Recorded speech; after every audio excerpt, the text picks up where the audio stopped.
Long years ago, we made a tryst with destiny, and now the time comes when we shall redeem our pledge, not wholly or in full measure, but very substantially. At the stroke of the midnight hour, when the world sleeps, India will awake to life and freedom.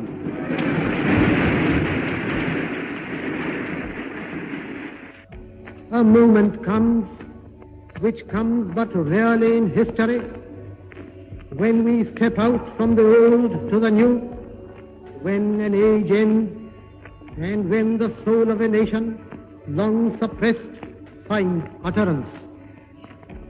It is fitting that at this solemn moment we take the pledge of dedication to the service of India and her people, and to the still larger cause of humanity. At the dawn of history, India started on her unending quest, and trackless centuries are filled with her striving and the grandeur of her successes and her failures. Through good and ill fortune alike, she has never lost sight of that quest or forgotten the ideals which gave her strength. We end today a period of ill fortune, and India discovers herself again. The achievement we celebrate today is but a step, an opening of opportunity to the greater triumphs and achievements that await us. Are we brave enough and wise enough to grasp this opportunity and accept the challenge of the future? Freedom and power bring responsibility. That responsibility rests upon this assembly, a sovereign body representing the sovereign people of India. Before the birth of freedom, we have endured all the pains of labor, and our hearts are heavy with the memory of this sorrow. Some of those pains continue even now. Nevertheless, the past is over, and it is the future that beckons to us now.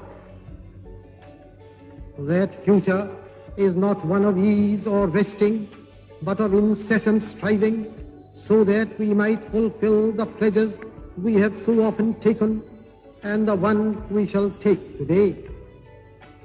The service of India means the service of the millions who suffer. It means the ending of poverty and ignorance and disease and inequality of opportunity.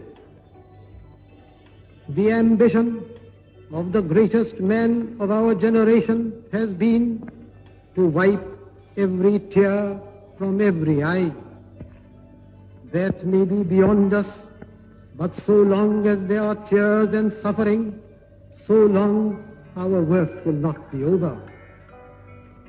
And so we have to labor and to work hard to give reality to our dreams. Those dreams are for India, but they are also for the world, for all the nations and peoples are too closely knit together today for any one of them to imagine that it can live apart.